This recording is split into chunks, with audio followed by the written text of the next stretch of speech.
Assalamualaikum warahmatullahi wabarakatuh. Semoga kalian dalam keadaan sehat semua. Bapak akan lanjutkan pembahasan indikator mata pelajaran ekonomi. Kali ini indikator 3.3.5 mendeskripsikan aturan debit dan kredit. Sebenarnya lebih pasnya debit sebenarnya ya. Oke, nanti kalau di perkuliahannya debit, karena kalau debit ini memang ada istilah debit ini digunakan di tempat lain, yaitu di air, misalnya debit air. Tapi karena di KD dan indikatornya bunyinya seperti itu, ya nggak apa-apa. Yang penting kalian tahu. Jadi kalian boleh nanti menggunakan istilah debit, boleh debit, boleh. Ya.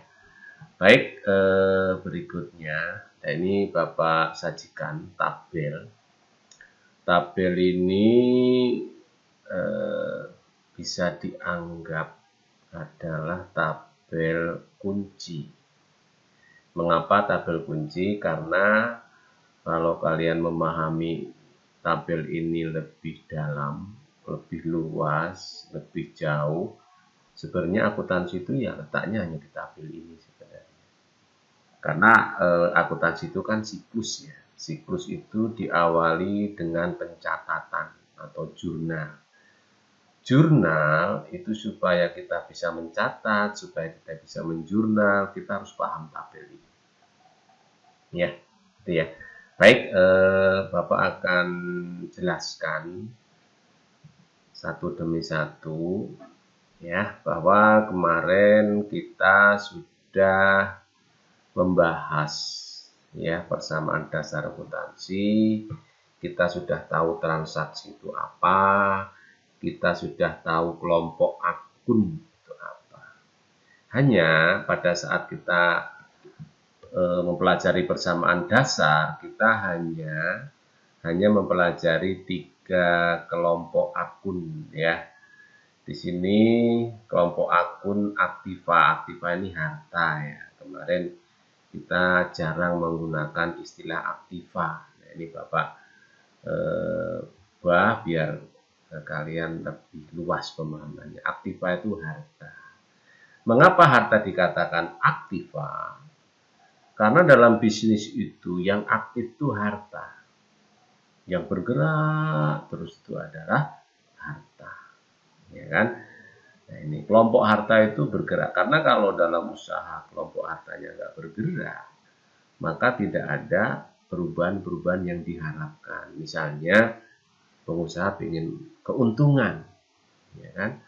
Kalau pengen keuntungan ya harus menggerakkan hartanya. Harta yang digunakan untuk usaha maksudnya, gitu ya. Nah, ini kelompok harta. Kemudian ada kelompok akun yang lainnya yang namanya kewajiban. Nah, kemarin juga kewajiban ini kita mempopulerkannya dengan istilah utang. Nah, ternyata utang itu adalah kewajiban. Kewajiban itu adalah utang. Tapi kadang-kadang kalian tidak menjalankan kewajiban tapi merasa nggak punya utang. Nah, ini aneh ya. Misal, kamu kewajibannya adalah sebagai siswa SMA 2 itu belajar sesuai dengan jadwal yang dibuat oleh sekolah ya, secara tertib, teratur, berkesinambungan dan fokus. Kewajiban. Nah, tapi kalian nggak pernah ikut, tapi nggak pernah juga merasa punya utang. Nah, itu uniknya seperti itu.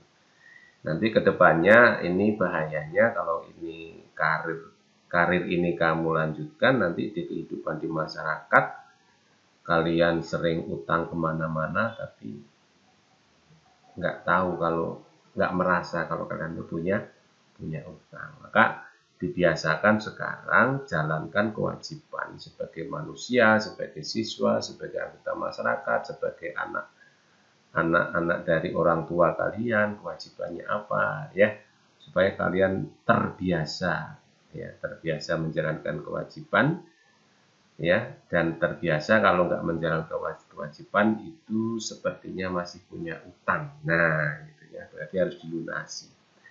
Oke ya, jadi ini dalam kembali ke fokus akuntansi, ini kewajibannya adalah utang ya.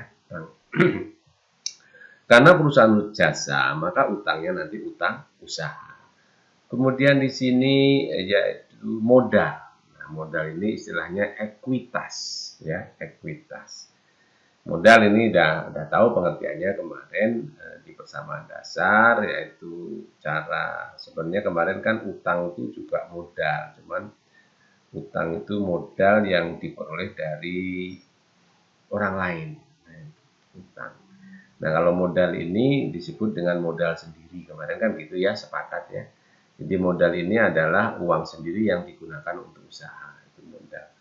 Kalau utang itu uang orang lain yang kita gunakan untuk usaha. Dua-duanya ini adalah untuk memperoleh harta. Gitu ya. Inilah 3 kelompok akun yang dalam akuntansi ini disebut dengan kelompok akun permanen. Ya, permanen itu ya selalu ada ya, harus ada apapun kondisinya itu permanen. Ya, maka dalam akuntansi, tiga kelompok akun ini disebut dengan kelompok akun permanen. Kenapa? Karena dalam kondisi perusahaan bagaimanapun, ini kelompok akun ini pasti ada. Mau perusahaannya maju mundur, atau bangkrut sekalipun ya, 3 kelompok akun ini ada. Kecuali kalau perusahaan itu dibubarkan sudah, ya tidak ya. Oke ya, jadi kemudian berikutnya di bawah ini adalah private ya, prefer private. Private ini kemarin sudah banyak yang tahu, tapi oke lah ya, Bapak ingatkan. Private ini adalah pemilik mengambil uang perusahaan, ya, pemilik mengambil uang perusahaan untuk kepentingan pribadi. Nah, itu private, ya.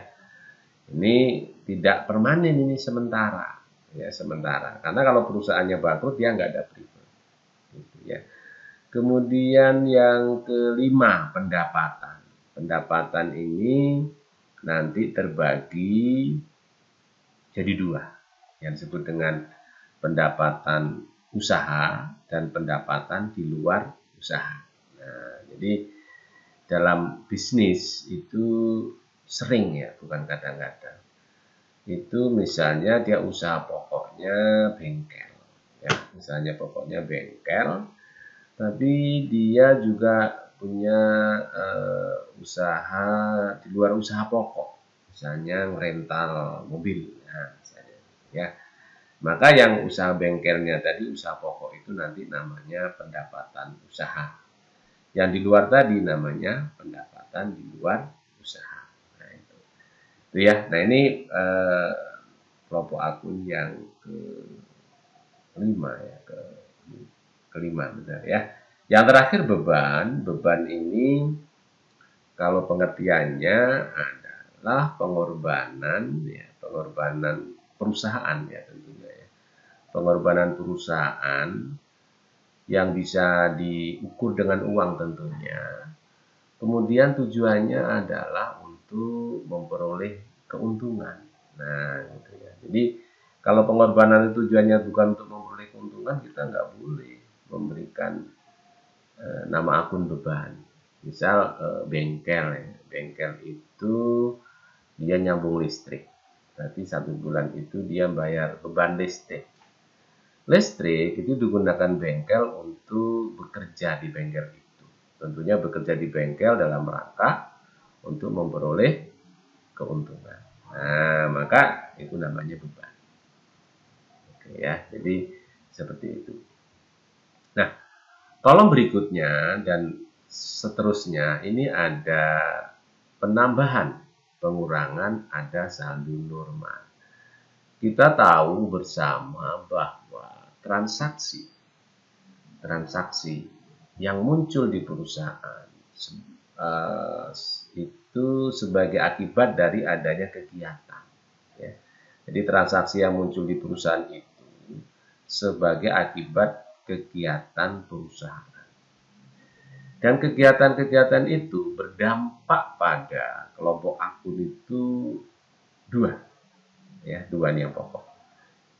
Mungkin kegiatan itu menambah, ya, akan berdampak terjadi penambahan di kelompok akun, mungkin hartanya yang bertambah, mungkin utangnya yang bertambah, begitu ya, atau berkurang. Ya, jadi kegiatan itu mengakibatkan terjadinya pengurangan dari mungkin harta, mungkin kewajiban, mungkin modal, mungkin pendapatan. Ya, jadi hanya dua ini efek daripada kegiatan usaha, bertambah atau berkurang, berkurang atau bertambah. Tetapi pada akhir periode, ya, akhir periode itu bisa paling lama 1 tahun. Akhir periode itu paling lama 1 tahun, nggak boleh lebih. Pada akhir periode, kegiatan itu harus dihentikan sementara untuk menghitung. Anak-anak akuntansi itu menghitung, ya. Penghitungan dilakukan di akhir periode. Nah, ya, maka di sini ada istilah saldo normal. Saldo normal artinya bahwa kegiatan yang mengakibatkan penambahan dan pengurangan itu di akhir periode dia mau dihitung. Nah, gitu ya. Nah, penghitungan itu tentunya akan melahirkan sisa-sisa dari masing-masing akun ini tadi. Nah, sisa-sisa ini dalam akuntansi disebut dengan saldo. Ya, sisa-sisa itu saldo. Saldo itu sisa, gitu ya. Normal ini ya normal, ya, mungkin kita sebagai manusia sering mengatakan kita itu normal. Jadi normal ini dalam pengertiannya adalah sesungguhnya. Nah, jadi kalau kita menyebut diri kita normal, maka kita harus bertindak, bersikap, berperilaku yang sesungguhnya. Misalnya kalian sebagai siswa normal kelas 12. Nah, berarti kalian harus menunjukkan kelas 12 yang sesungguhnya itu yang gimana sih? Gitu ya. Tapi kalau kalian kelas 12 kok sikapnya, perilakunya, tindakannya, pikirannya kok seperti masih anak yang nggak sekolah, gitu ya, yang belum sekolah, gitu ya. Nah, ini ya normalnya ini ya perlu dipertanyakan. Tapi kalau kalian sebagai kelas 12, kalian tahu setelah kelas 12 itu apa sih yang harus dikerjakan dan sebagainya, kalian bersikap, bertindak, berperilaku, bahkan sudah membuat program-program untuk kedepannya. Nah, itu baru kalian kelas 12 yang sesungguhnya, yang normal, gitu ya. Oke, nah dalam akuntansi berarti nanti pada akhir periode itu ada saldo sesungguhnya. Di mana sih letaknya? Oke, ya. Baik, kita akan lihat harta. Harta itu nanti dalam pencatatannya di jurnal, itu semua harta jika bertambah itu letaknya di sebelah debit atau debit. Jika berkurang, dia di sebelah kredit. Akhir periode itu nanti harus di debit. Di mana itu? Nanti dicatat di neraca saldo. Ya, kalian sudah banyak yang hafalan, ya, yang setoran lisan apa sih neraca saldo itu. Nah, gitu ya. Nah, nanti berhentinya di situ, di neraca saldo. Neraca saldo itu adalah daftar sisa. Nah, kalau dimudahkan bahasanya, neraca saldo itu daftar sisa. Maka di neraca saldo nanti isinya adalah sisa-sisa akun-akun yang berada, ya. Sisa-sisa akun-akun yang berada di kelompok akunnya masing-masing. Misal kelompok akun Aktiva, itu nama akunnya apa saja? Misalnya ada kas, ada piutang usaha, ada perlengkapan kantor, ada perlengkapan bengkel misalnya. Itu kan bergerak terus, menambah, mengurang, menambah, mengurang. Nanti sisanya tinggal berapa? Nah, nanti sisanya dia di daftar sisa itu di sebelah debit. semua harta tak terkecuali, ya. Ada harta lancar, harta tetap, di dalamnya ada nama-nama akun, ya. Yang nama-nama akun itu akan bergerak, ya, bergerak, dan pergerakan itu bisa bertambah, bisa berkurang. Tapi pada akhirnya nanti setelah di neraca saldo dia berada di sebelah debit atau debit, ya, gitu ya. Mudah-mudahan cukup jelas nih Bapak jelaskan. Kemudian kewajiban atau utang, ya, dia bertambah di sebelah kredit, ya, bertambah di sebelah kredit, berkurang di sebelah debit, dan nanti di daftar sisa di neraca saldo, dia saldo normalnya ada di sebelah kredit. Modal juga sama, ya. Nanti bertambah di sebelah kredit, berkurang di sebelah debit, nanti dia berhentinya di saldo normalnya di sebelah kredit. Prefer itu bertambah di debit, berkurang di kredit, saldo normal di debit. Pendapatan dia bertambah di kredit, berkurang di debit, saldo normalnya di kredit. Beban, semua beban, ya, itu bertambah di debit, berkurang di kredit, saldo normal di debit. Ya, ini jangan dihafalkan karena nanti kalian akan paham dengan sendirinya setelah masuk dalam siklus, setelah kalian mengerjakan jurnal umum, ya, jurnal umum. Baik. Berikutnya, aturan debit dan kredit masih, ya. Suatu transaksi dicatat ke dalam akun dengan menerapkan aturan debit dan kredit. Untuk itu setiap transaksi perlu diteliti lebih dahulu sebelum dicatat. Jadi sebelum dicatat dalam jurnal, maka langkah-langkah yang harus diikuti, ini harus teliti, ya. Jadi dalam akuntansi itu Bapak sering bilang, di akuntansi kalian nggak perlu menjadi orang yang jenius, ya, orang yang super enggak, tapi lebih pada kalian teliti nggak sih, cermat nggak sih, gitu ya. Jadi, yang pertama bahwa tentukan pengaruh transaksi terhadap penambahan atau pengurangan aktiva, kewajiban, dan modal, ya. Tentukan akun yang dipengaruhi oleh transaksi tersebut. Gunakan bagan akun untuk menentukan akun-akun yang dipengaruhi transaksi tersebut. Tadi ya bagannya, ya. Tentukan apakah sebagai akibat adanya transaksi tadi akun tersebut harus didebit atau dikredit, dan tentukan jumlah yang harus didebit dan dikredit. Tadi udah Bapak jelaskan, ya. Jumlah debit dan kredit dicatat dalam akun yang bersangkutan. Nanti kita coba praktekkan, ya. Ini ya, nanti kita coba praktekkan pada saat nanti video pembelajaran pencatatan ke jurnal umum, masih pada aturan debit kredit. Nah ini kembali ke perusahaan yang akan kita catat, ya.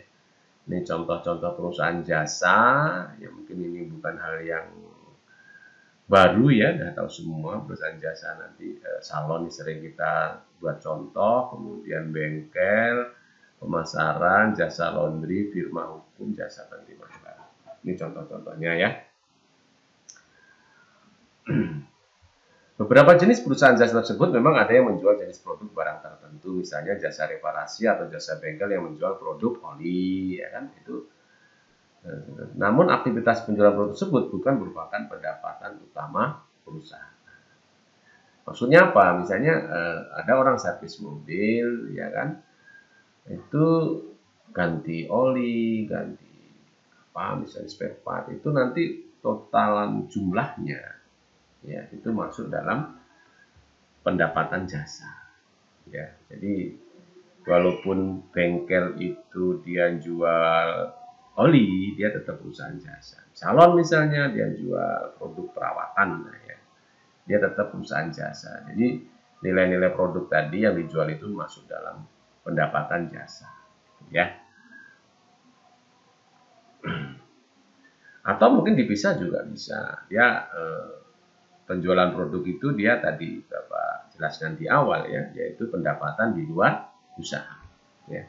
Jadi pendapatan di luar usaha. Jadi kalau misalnya perusahaan jasa salon kok jual produk perawatan, maka penjualan produk perawatan itu masuk pendapatan di luar usaha, gitu ya. Nah ini pendapatan di luar usahanya berapa, gitu ya. Nah, ini jurnal umum perusahaan jasa, ya.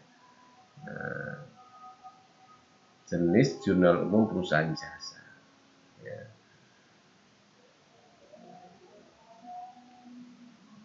Ya, nah ini ya, jadi kita ambil contoh bengkel motor Atuk Dalang membeli oli motor, ban motor, spion, velg dengan tunai 1,5 juta.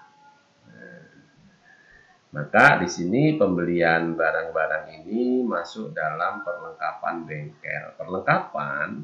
Perlengkapan itu kelompok harta ya. Berarti pada saat pembelian itu hartanya bertambah. Benar nggak sih? Bertambah itu kan dari nggak ada menjadi ada, atau dari yang sudah ada menjadi lebih banyak. Itu bertambah pengertiannya.